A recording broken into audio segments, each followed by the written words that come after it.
The night her father died, Elena Whitfield thought she'd lost everything. She didn't know the worst was still coming.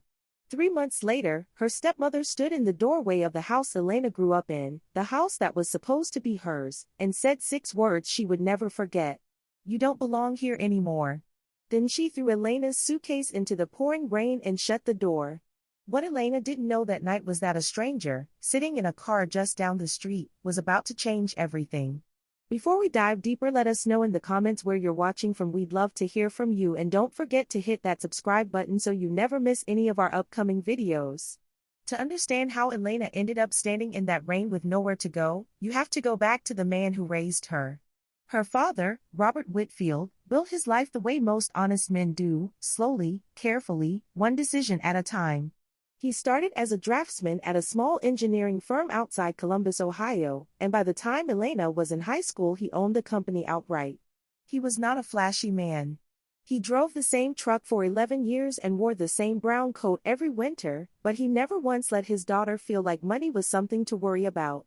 When Elena's mother passed away from illness when Elena was only 9, it was Robert who sat at the edge of her bed every night for almost a year, reading to her until she fell asleep, because he could not stand the thought of her lying awake alone in the dark. Robert remarried when Elena was 16. Her name was Margaret, a woman he met at a charity dinner who seemed, at the time, warm and attentive.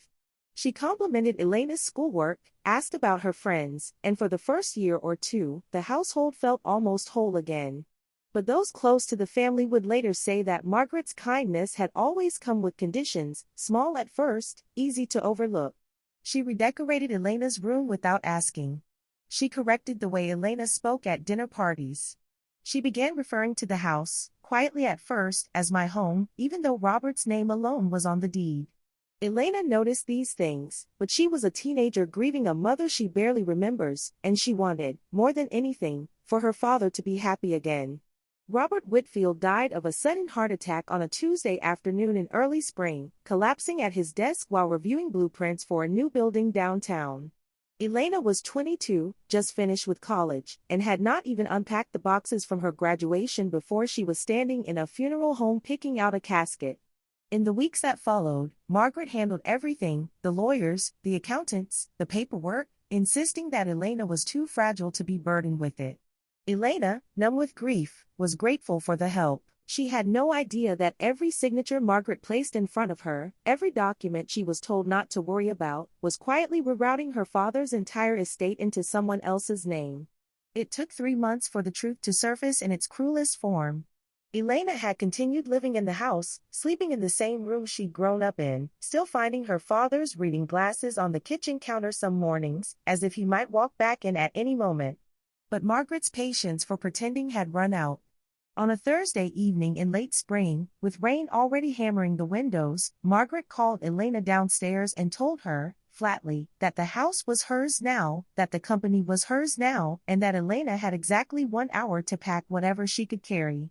Elena tried to argue, tried to say her father would never have wanted this, and Margaret's response was the same 6 words she would repeat at the door less than an hour later. "You don't belong here anymore." Elena stood on the front steps with a single suitcase, watching the porch light flicker off behind her as the door closed for the last time. The rain had turned the driveway into a shallow river, and within minutes her clothes were soaked through, clinging to her skin, her hair plastered flat against her face. She did not know where she was going. She had no savings of her own, no apartment, no plan beyond simply walking away from a house that no longer wanted her in it. She walked 3 blocks in the storm before her legs gave out beneath her, not from exhaustion alone but from the sheer weight of losing her father twice in 1 year, once to death and once to the woman he had trusted to protect her. It was on that same street, half a mile from the house, that a black sedan slowed to a crawl beside her. Behind the wheel was a man named Marcus Bennett, 41 years old, the founder of a logistics company that had grown from a single delivery van into a regional operation employing hundreds of people across 3 states. Marcus was not in the habit of stopping for strangers on dark roads, but something about the girl walking alone in the storm, soaked through and clearly disoriented, made him pull over without a second thought. He rolled down his window and asked if she was all right, and when Elena could not answer through her shivering, he stepped out into the rain himself and offered her his coat. What Marcus did not know in that moment, and what would only become clear to him days later, was that the name on the return address label still visible on a folder inside Elena's suitcase belonged to a man he recognized instantly. Robert Whitfield. Nearly 2 decades earlier, before Marcus had built his company into what it had become, it was Robert Whitfield who designed the first warehouse layout that made his early delivery routes possible, and who quietly introduced him to the investors who funded his first 3 trucks. Marcus had never forgotten that debt, even as the years passed and the two men lost touch. Standing in the rain, staring at a stranger's daughter he had just pulled off the street, he had no idea fate had just handed him a chance to repay it. Marcus insisted on taking Elena to a hospital that night, not a shelter, concerned that the cold and the shock of everything she had just endured might do more damage than exhaustion alone. She resisted at first, embarrassed to be a burden to someone she had just met, but she was too weak to argue for long. By the time they arrived, Elena had fainted in the passenger seat, and Marcus carried her into the emergency room himself, refusing to leave until a doctor confirmed she was stable. He asked his assistant that same night to quietly find out who she was, not for any reason she would have suspected, but because the name Whitfield had not stopped echoing in his mind since he first saw it on that folder. When Elena woke the next morning in a clean hospital bed, disoriented by soft sheets and sunlight after a night she barely remembered, she assumed she had imagined most of it. But the man from the car was there again, sitting quietly in the corner with the cup of tea he had brought for her, still in the same calm, unhurried manner he'd had the night before. Elena tried immediately to insist she was fine, that she needed to leave, that she had already taken more from him than she was comfortable with. Marcus told her, simply, that helping her had nothing to do with kindness as charity and everything to do with basic decency, the kind he believed people owed each other regardless of circumstance. Elena did not yet know how deeply personal that decency actually was. It was 2 days later, once Elena had been discharged and Marcus's assistant returned with the background information he requested, that Marcus learned the full truth. The girl he had pulled off a rain-soaked street was the daughter of Robert Whitfield, the very man who had helped build the foundation of everything Marcus now owned. He also learned that Robert had passed away just 3 months earlier, and that his widow, a woman named Margaret, had inherited an estate worth several $1 million almost entirely on paper, with very little explanation of where Elena, the only child, fit into any of it. Marcus sat with that information for a long while before deciding what to do next, understanding that whatever he chose would change the course of more than one life. Rather than reveal what he knew immediately, Marcus offered Elena something simpler, a job at the community foundation he ran on the side of his logistics business, a place that provided meals, tutoring, and support to struggling families across the city. He told her nothing about her father's connection to him, wanting to see, without any financial motive clouding her decisions, who Elena actually was underneath the grief and the humiliation of that night in the rain. Elena accepted, not because she had many other options, but because for the first time in months, someone was offering her purpose instead of pity. She began working at the foundation the following week, packing food boxes, organizing donations, and slowly, without realizing it, rebuilding a version of herself that had nearly been erased. Word of what had happened to Elena eventually reached Margaret, not through any dramatic confrontation but through something far more ordinary, a local news segment covering Marcus's foundation that briefly featured Elena helping children with their after-school reading program. Margaret recognized her stepdaughter instantly on the screen, and rather than feeling any guilt at seeing the girl she had thrown into a storm now smiling on television, she felt something closer to alarm, the fear that Elena's visibility might eventually draw questions about where Robert's fortune had actually gone. Within days, Margaret arrived unannounced at Marcus's office, demanding to speak with him, insisting that Elena was manipulative, dishonest, and undeserving of whatever support she was receiving. Marcus listened to every word without interrupting her once. When Margaret finished, Marcus calmly opened a folder on his desk, one his own accountants had quietly assembled over the previous weeks, containing bank transfers, altered signatures, and a pattern of financial movements that painted a very different picture than the one Margaret had just described.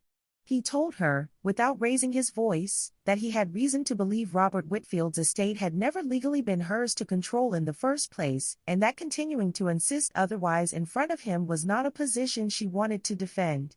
Margaret's confidence collapsed almost instantly, replaced by threats of lawyers and lawsuits as she stormed out of his office. But for the first time since Robert's death, someone with the resources to challenge her had all the proof required to do exactly that. Rather than confront Margaret publicly right away, Marcus made a quiet decision designed to test something he could not verify through paperwork alone: Elena's character. He arranged for a substantial anonymous donation to be made to the foundation, then instructed his team to publicly credit Elena as the source of the gift, wanting to see whether she would accept praise she had not earned. Local outlets picked up the story within a day, calling her a rising philanthropist, and Elena's reaction was immediate panic rather than pride. She rushed to Marcus's office still in her work clothes, insisting there had been a terrible mistake, refusing to let a lie stand even when that lie made her look good in front of an entire city. It was the answer Marcus had been waiting for. Margaret's second attempt to protect herself came not long after, and it was far more aggressive than her first. Rather than quietly threatening lawyers, she hired a publicist and went to the press herself, accusing Elena of fabricating her entire story, claiming Elena had stolen documents from the family estate and was now using a wealthy benefactor to launder her reputation. For a few days, the accusation gained traction, and Elena watched comment sections fill with strangers calling her a liar and a fraud, the exact opposite of everything she had worked to become since that night in the rain. She considered walking away entirely, worried that her presence was now dragging Marcus's name and his foundation through a scandal neither of them deserved, and she told him so directly, offering to quietly disappear rather than cause him further trouble. Marcus refused. Standing in front of the same reporters Margaret had used against Elena, he made a public statement confirming that he personally possessed financial records proving the estate had been fraudulently transferred, and that he intended to support Elena through whatever legal process was necessary to correct it, regardless of the noise Margaret continued to generate. It was not a decision made out of convenience or strategy. It was the first time Marcus allowed himself to acknowledge, publicly, that what he felt for Elena had grown into something well beyond guilt or debt repayment, and Elena, hearing him defend her without hesitation in front of cameras, understood for the first time that his loyalty to her had never been about her father at all. The legal process that followed moved faster than either of them expected once Marcus's lawyers formally submitted their findings. A forensic review of the estate documents uncovered a second, earlier will filed with Robert's original attorney years before his death, one naming Elena as the sole heir to his company, his savings, and the house itself, a document that had conveniently gone missing from the family's records after his passing and was quietly replaced with a forged version favoring Margaret entirely. Investigators were able to trace the signature discrepancies directly back to a notary Margaret had personally hired months before Robert's death, evidence that made the fraud case against her nearly impossible to defend. Margaret was formally charged with forgery and financial fraud, and within weeks, the estate was legally restored to Elena in full. Sitting across from a lawyer in a quiet downtown office, Elena signed the documents that returned everything her father had built directly to her name, but the moment that broke her composure entirely was not the paperwork itself. It was a single handwritten line the lawyer pointed out at the bottom of Robert's original will, added in her father's own handwriting months before his death, expressing his hope that whatever she inherited would be used to help other young people who had nowhere left to turn. Elena had spent 3 months believing her father had somehow forgotten her, that his silence in death meant he had chosen someone else over his own daughter. Reading those words in his handwriting, she understood for the first time that he had never stopped thinking of her, not even once. In the months that followed, Elena did exactly what her father's handwritten note had asked of her, though she did not need the instruction to know it was the right thing to do. She reopened Mongi Futures under a new name, the Whitfield Family Foundation, focused entirely on housing, education, and mentorship for young people who had aged out of foster care or been cut off from family support entirely, the exact kind of sudden, unprotected fall she herself had experienced that night in the rain. Marcus stayed close throughout, not as her boss or her benefactor anymore but as something that had slowly become far more personal, a partnership built first on honesty and only later on affection, which both of them agreed was the only order that would have ever actually lasted. 1 year to the day after Margaret slammed that door in the rain, Elena stood on the same street, now dry beneath a clear evening sky, to open the doors of a new housing center built specifically for young adults with nowhere else to go. A small crowd had gathered, including several of the children she had first met packing food boxes at Marcus's foundation the week she had nothing left. When she took the microphone to speak, she did not talk about anger or about Margaret at all. She spoke instead about the exact spot she was standing on, the same sidewalk where she had once sat soaked and certain her life was over, and how she now understood that moment not as an ending but as the place everything true about her life had actually begun. Margaret's case moved through the courts quietly over the following months, ending in a conviction that stripped her of any remaining claim to Robert Whitfield's estate, though by then Elena had stopped paying close attention to her stepmother's fate entirely, her focus fully absorbed by the foundation, the young people it now served, and the life she was slowly building alongside Marcus.